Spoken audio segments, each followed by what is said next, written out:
these guys are actually our fans, or maybe you could provide security footage. But I don't know if I'm going to sound like a devil's advocate. The excuse is understandable, and of course, it could go ahead and say, look, we dissociate ourselves from these people. Whether or not it's acceptable. Benga is back. Benga is back. Benga, let's give you one more chance, one last chance, because we're really pressed for time. You said the fans earlier report that was Member City that abandoned the game. I think it is not true. Remember that we are playing away, we are playing home away from home. So whoever those fans are who must have encroached the pitch, I think it is the duty of the state SA to provide adequate security. And I think our club has nothing. Member City has nothing to do with this encroachment. After all our players were on pitch, as earlier reported by the coordinator.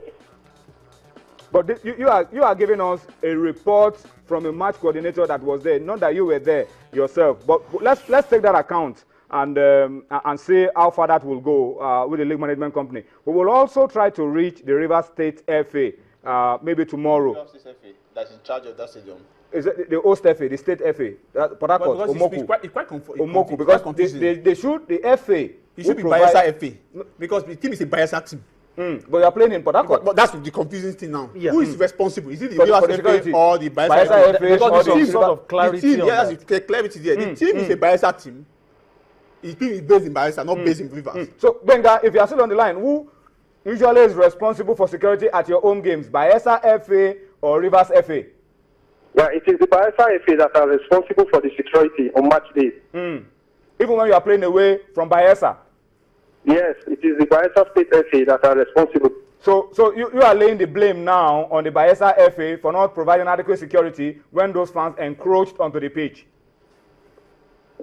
If you ask me, I think it is left for the FA to answer this. Okay, I think you've done your job, Wenga. Thank you so much for speaking to us on Sports Tonight and clarifying these issues. We will try to see how much of the other side we can get as well going forward. But Wenga has laid it clear. Fans encroached onto the pitch. Their players were on the pitch according to him, but they didn't continue the game because of the encroachment. And interestingly, as Nodi said, the encroachment happened when Lobby were awarded a penalty that will have leveled the game. But I think we should just leave it on that note and move on. Dumnodi, tomorrow, match day 28. Let's hope no controversies. After match day 28, we are down to just 10 rounds of games. Run through the fixtures of tomorrow's match against Kano Pillars. That game we played at the Samuel Gumida Stadium in Benin. Big game in Benin. Yes, big game in Benin City. Gombe United against Nassau United in Gombe. FC Taraba against Sunshine Stars in Jalingo. Crown FC. I hope they are motivated for this game because that 5-0 bashing in Kaduna United is still very fresh in our memories, and they're still being owed 5 months' salary. I hope how motivated these guys will be against an academic side that is doing we'll talk about it. Just run through the fixture. We'll talk about Sharks against Kaduna United. Of course, Sharks' first away victory was against Kaduna in Kaduna. So, I hope they will do a double over Kaduna United. But Kaduna United is smarting from that 5-0 big bashing of Crown FC, but they are still being owed 12 months' salary. Abia Warriors against Rangers International of Enugu. And of course, Aqua United against Giwa FC, Atlant against Nembe City. I hope Nembe City is motivated for this game because the Lobby Stars incident is still very fresh in their memories. Wow. Lobby Stars against Ehimba, Lobby Stars 2. Big game. They have their hands full. Of course, they are looking at that game against Nembe. That game is inconclusive, so they don't know their fate. But now, Warriors against Dolphins is one game that we want to see what happens at the end of the day. Massive that game. That's a South derby. Dumnodi, very quickly. Kaduna United hammered Crown 5-0 on Sunday. Protested. On Monday morning, they carried flat card. Protesting. They carried flat card. Protesting how many months' salary? 12 months. 12 months, one whole year. A team with 12 months old salary defeated a team with 5 months old salary 5 days. But so it was a case of who was owing more. Who was owing more? We're laughing about this now. They felt their performance. But it's really not a laughing matter. They felt their performance was too much for this team not to pay them their money. So they decided to take this game, this protest to the commission, even to the government house, to the commissioner of sport in the state. It's quite unfortunate. I don't understand. How could? But you know the drama. AFCON will be holding meeting. The president of AFCON, Dayo Sadi, is very close to Kaduna United.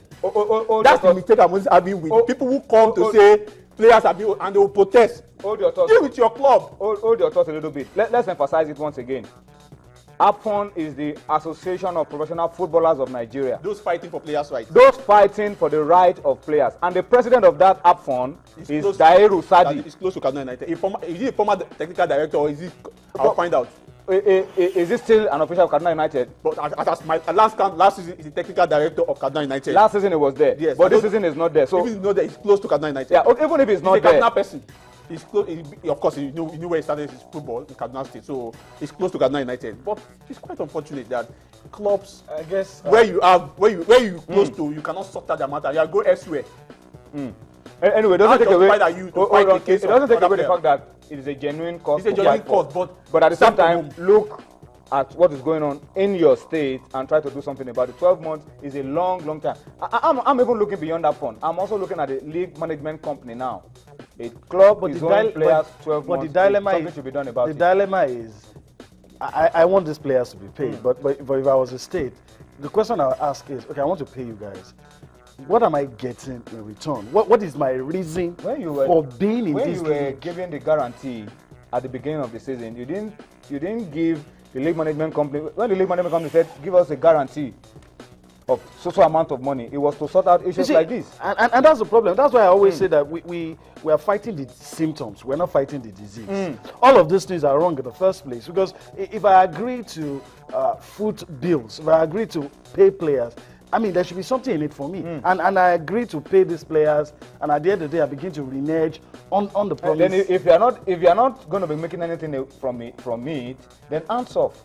Maybe sell the club or find a private concern. And that's why I agree when doing of this sometimes say that we actually don't need 20 teams in the Premier League. In the top Crown sides. are owing 5 months, you said? 5 months. Kaduna United is 12 months. But I don't understand.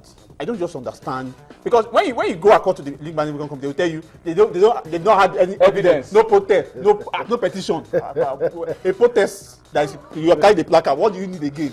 It doesn't get better than that. These players to do it, because you know these players, but what they don't want to do, it's better they go in group to protest. You know, if you want to victimize, you can victimize the entire. But if you say write a protest, if one player write a protest, that player will be used as a scapegoat. Anyway, that's my challenge with some of these protesting. the point is clear. The point is clear, and I think the league management company have a lot more to do. APFON also have a lot more to do about this issue. These are not the kind of stories we want to hear about clubs in the Premier League, even at any cadre of football in Nigeria. We hope that they can sort these things out and help us to really grow this. Let me tell you one thing. Final word from you. Can't it be old money? What of shooting stars? I see home by the state government. Shooting stars are not complaining. Can't is complaining. The sports ministry in your state are the ones that you should direct that question to, not I me. don't. Okay. Why Let me direct it to them. You own these two clubs. The one in lower division, they not started one day. We've not had one pin, even pin. Drop that they are being owed. They are being owed. But the other ones they've been shouting since February. Okay, let me give you an answer from my own side. I'm not speaking for your state government. The one in the lower division are on top of the table. The one in the Premier League are at the bottom. So maybe that answers your question. Anyway, but on a more serious note, I think these are serious issues that need to be sorted out going forward for the future of Nigerian football. Enough. Let's go to the grassroots now very quickly. Let's take you to Ilorin and bring you this message. Kwara Sports Summit is starting tomorrow. Let's bring you this message. We'll come back, talk a little bit of grassroots, talk cricket, and there's still plenty more for you on Sports Tonight.